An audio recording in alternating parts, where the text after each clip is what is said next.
It's just a great vibe in here right now, and for me as a trainer coach, that means everything. Community is everything, and so you know, I have a close-knit group in here, and I'm keeping it close-knit. Vehicles and all these things where, you know, life gets easier when you're strong. So as Mark Balla would say, strength is never a weakness. Hi everybody, how you doing?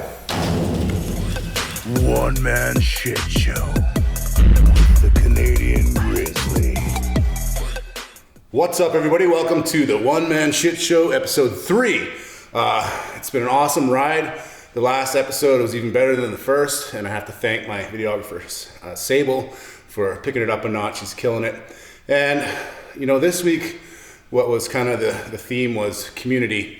I mean, my gym is my home, basically. And, you know, I had the gym packed this week. Everybody was here showing up.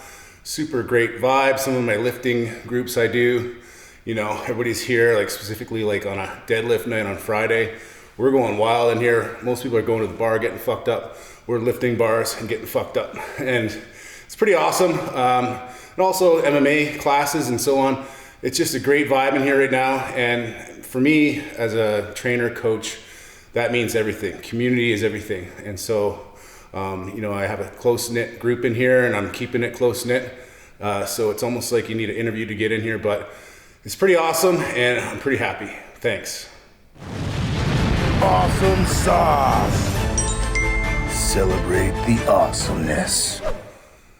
All right, everybody, awesome sauce. Well, the reviews are in, and everybody loves this topic and this segment, so we're gonna keep on doing it every show, just to start off and have some positive vibes. So this week, you know, one of the, or if not the greatest arm wrestler to ever live, Devon Larratt, who was on our podcast previously. You know, I saw a video of Firas Zahabi, the owner of TriStar MMA, where GSP, you know, cut his teeth and was coached out of. And that's where Devon went there for his fight for Thor to get ready. You know, had a crash course, 2-week prep or whatever it was. Wasn't much time. But I saw a video where he's grappling with Firas, and you know, Firas is a black belt, Brazilian Jiu-Jitsu, and Devon is just a giant, massive man. You'll see the size difference. I'll put a little video here. But, you know, he did pretty damn good against this black belt. Yeah, in the end, he got, you know, a leg submission, which most guys don't know how to protect against. But he used some judo throws, and it was pretty awesome. It was good to see that, you know, even though he's a world-class, you know, top of the world, #1 in arm wrestling, he's still willing to get out there and challenge himself in martial arts. You know, he did fight Thor on that short notice, and, you know, I think that wasn't enough time, but I'm thinking, hey, why not challenge Thor to an MMA fight?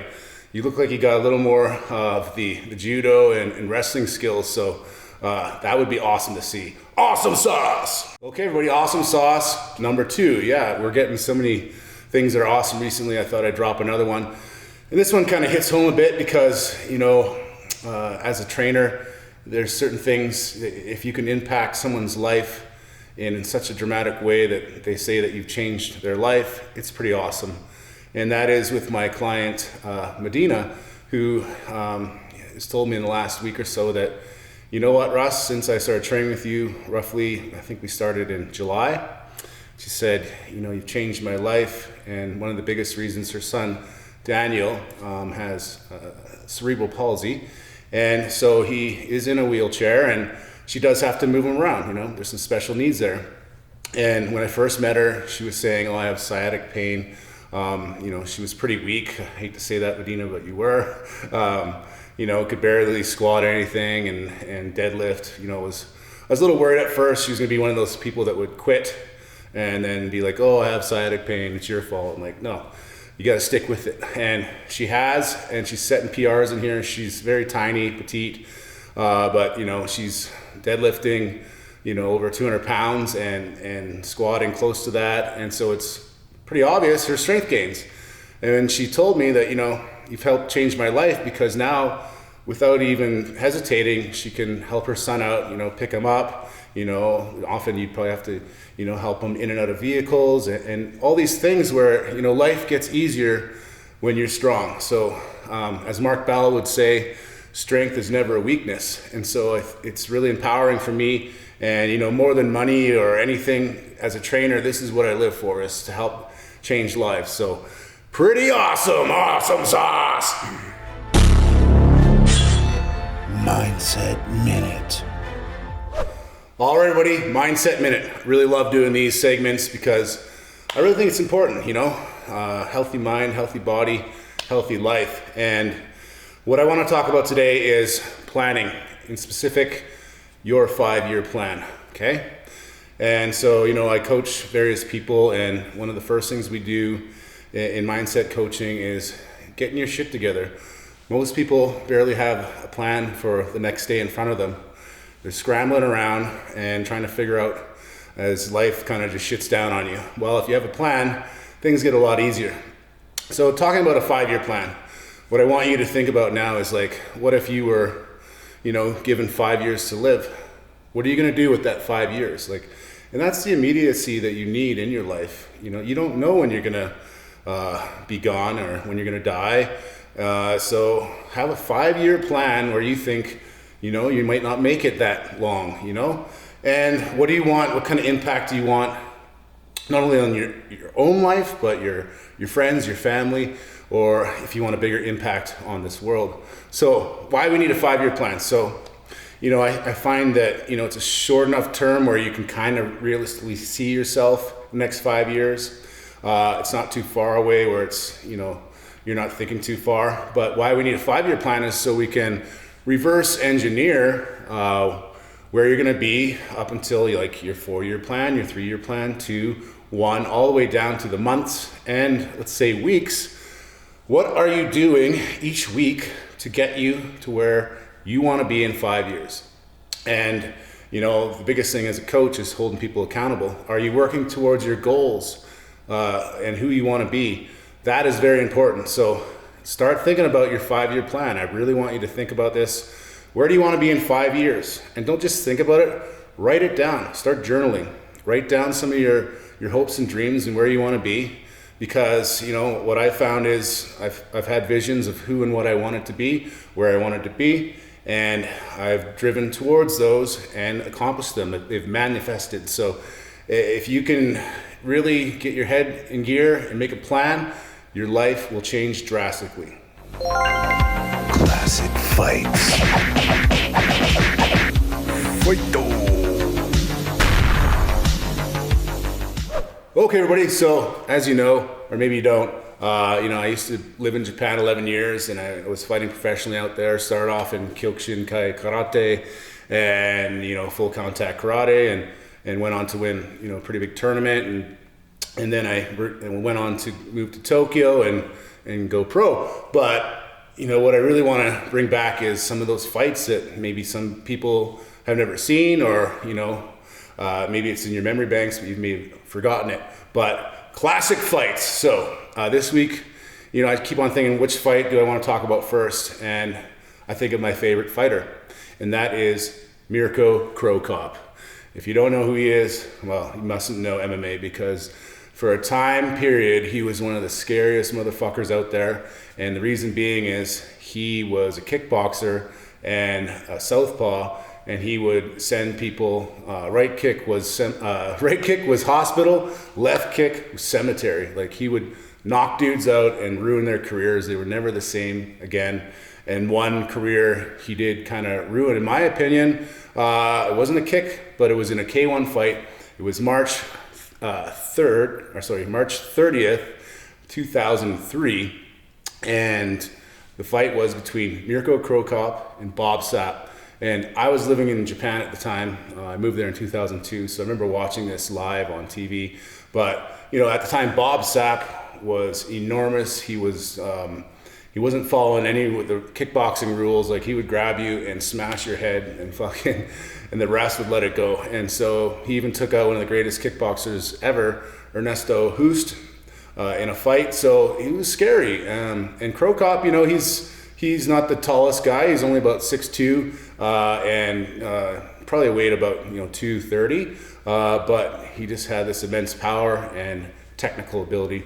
And so what happened in this fight BOBSAPP giant, 6'5", 360 pounds with an 8-pack coming at you, ready to just smash you.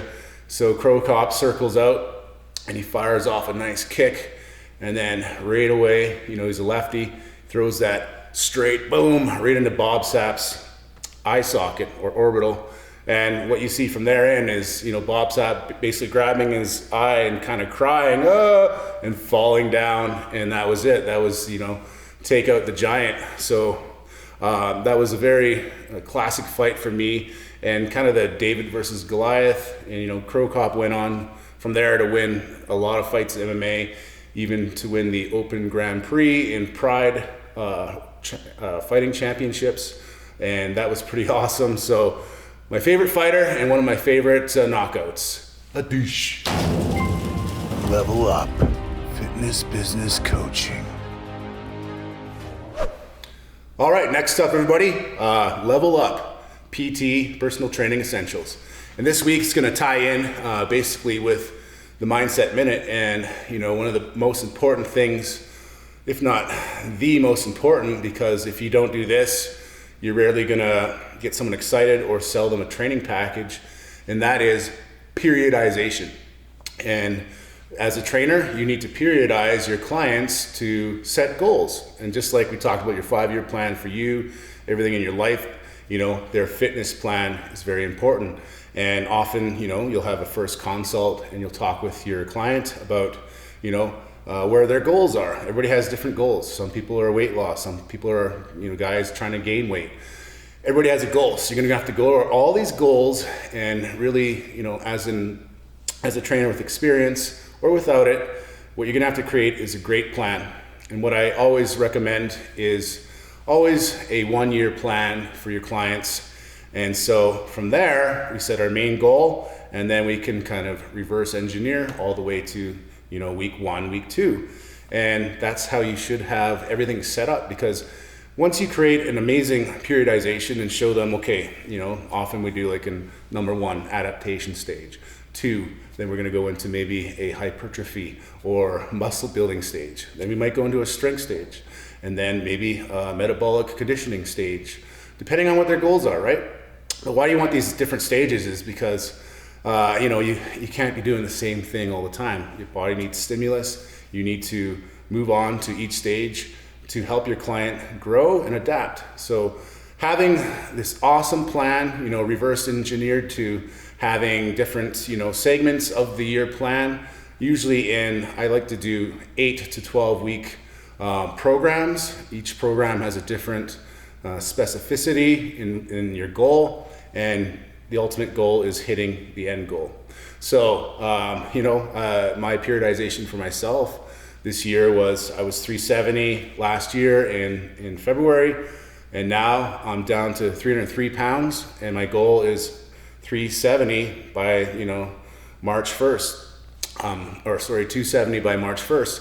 So, getting there has to have a plan. I have to know how much weight I'm gonna lose each week, and I'm gonna have to do it in a way where I don't wanna lose too much of my strength. So I have a plan for myself, and for all my clients, we have specific goals. So make sure you're periodizing properly for your clients. Fuel Up. Sponsored by Magnum Supplements. What is up, everybody? Fuel Up, sponsored by Magnum Supplements. Today I want to talk about volume. I've been taking this as a stack with my DNA, and I want to tell you my workouts are amazing. I feel amazing. I'm lifting, some pretty consistent weights. I'm actually getting stronger, and I'm cutting weight, so it's working pretty well. And with volume, what it does is it maximizes the nitric oxide production in your body for that pump. It also halts the diminishing returns that your body tries to halt in terms of that. So what happens is increased blood flow. So you're gonna have that pump, your veins are gonna be popping, more blood and glucose and oxygen are gonna be able to go to your muscles to help fuel them. So it's an amazing feeling. I recommend it. I heard guys out there taking Viagra's before their workouts and stuff like that. Don't do that. That's a little more dangerous. But I do want to say this does have a slight Viagra effect, so be careful who you're walking by in the gym. Top secret information. Technique Geek. Okay, everybody, so Technique Geek. What am I doing here? Just sitting around. Well, this one is going to be more of some advice on what you need to do as a trainer and as for your clients, referring to them. And then also, if you're an athlete, any kind of performance that you want to increase in and out of the gym, actually, your life performance at work, you want your brain to work. You know, what are you doing for rest and recovery to get there? And I'm going to talk about some of my life hacks I've done, and some of them are a bit atrocious. So starting out now. Hi everybody, how you doing? What the hell am I doing? Am I Bane wannabe? No. This right here is my CPAP machine, or AutoPAP, and this was a game changer for me. You know what? For rest and recovery, I got this roughly, last fall, 2020, and it was a long time coming, because I want to tell you this, since probably the last 5 to 10 years, I would wake up on a nightly basis, gasping for air, okay? I had sleep apnea, and I wasn't doing anything about it. I would have dreams where I'd be drowning. I do submissions and grappling. I would be grappling, getting choked out. I'd be stuck in a box or a cave and couldn't get out. And then I would wake up, and holy fuck, I still couldn't breathe because I was choking, and that was my body's way of waking me up. So that was my nightly thing for a long time. Isn't that great? Until I made the fucking jump to get a CPAP machine. And one of the biggest things was, I was concerned about was, you have to go get a sleep study and wear this stupid thing, and they gotta observe you and then tell you whether you need one or not, and all this bullshit. And all that is, it is a fucking racket, the way that they're setting up these sleep kind of studies. And then they'll have a machine that they recommend to you, and then they'll have to put a modem in it so they can kind of track you and tell you whether you're doing good or not. Well, here's the thing, it's 2021. These machines now are all auto-regulated. They can, apply more air when you're having apnea, or decrease. They have sensors. This one, I put it on and it just turns on. So, I looked at the best machines out there. This one in particular is a Philips Dream Station, and right now it's a big controversy because they are doing a recall. I still use mine. They say there might be some cancer-causing foam. Who knows? But I'd rather do that than die from sleep apnea. So maybe I'm looking at investing in another machine. But I got this one all in for less than $1,000. I think it was like $750. When you go to one of these sleep clinics, you're looking at $2,000-$3,000, because they are trying to use your benefits that you can use through insurance. But if you don't have insurance, what are you going to do? Spend $2-3 grand on these machines? It's definitely worth it, but you can go out there and find some websites on your own and do your research and get your own machine. That's what I did, and this has been a game changer. Okay, so the CPAP, big game changer. Another one, blackout curtains in your room. You don't want the sunlight waking you up. If with here in Alberta, who knows?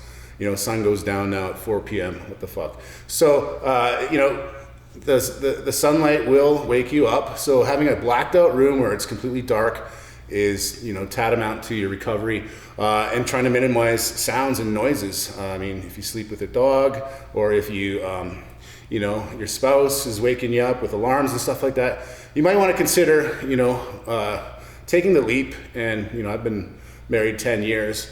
If all you're doing is sleeping in the same bed together, and one person is rolling around like me, like an asshole, a 300-pound guy smashing into a small Japanese woman every night, and probably farting on her all night. And then with this new fucking CPAP, I should probably get, my own room. And I've done that. Sleeping on my own has kind of been a game changer. Nothing wakes me up except for myself. And if you're willing to do that, I think it's better for your health in the long run, for you and your spouse. But that's just my recommendation. Just recently, I've been talking with my client. She's had some issues sleeping, in specific, deep sleep, getting like 15 minutes max, where I get about 3 to 4 hours a night using a tracking app on my watch. But we're trying to figure it out, and she's been sleeping better now. One of the big things was she threw on some cancellation eyewear that just blocked out all the light, and she used some aromatherapy, and went on to getting a couple hours deep sleep after a long time without it. So all these little things, like you got to take your sleep as more important than almost your training. You're almost stepping over dollars. Oh wait, there's dollars there and to pick up a dime, right? You know, it's just not worth it. So really tune in, you're sleeping. I didn't do this in my youth. When I was younger, in my 20s, probably got like 5 hours, 6 hours a night, even when I was fighting. So I look back and think how much of an idiot I am. So make sure that rest and recovery is key. Okay, everybody, and that's the end of episode 3. I had a fun time filming this one, especially throwing on my CPAP for you guys. But anyways, I really wanted to give a shout out to Bells of Steel. They're a local company in Calgary here, and they make some of the best quality home gym equipment out there, even commercial grade. As you can see, my entire gym is basically either Bells of Steel stuff or Strong Arm Sport, which is in the same warehouse, and that's run by my good friend Mike Armstrong. So great products there. If you're into lifting, you know, it's about all you need. You don't have to be an asshole and have all these giant machines that just do one thing. Learn how to train, you know, functional strength, learn how to lift, strength training, learn your compound movements, and you'll be free to train anywhere in the world. Just find a barbell, right? So go ahead and check out their website. You can build a whole gym. They have a gym home builder setting where you get various discounts for buying in bulk. So check them out, guys. So thanks for watching. Don't forget to like, share, and subscribe to my channel. And then on Instagram, drop some comments on both of those, and YouTube. It means a lot to me. And make sure you take care of your mind and your body, or else your life might just be a shit show. And you don't want that, trust me.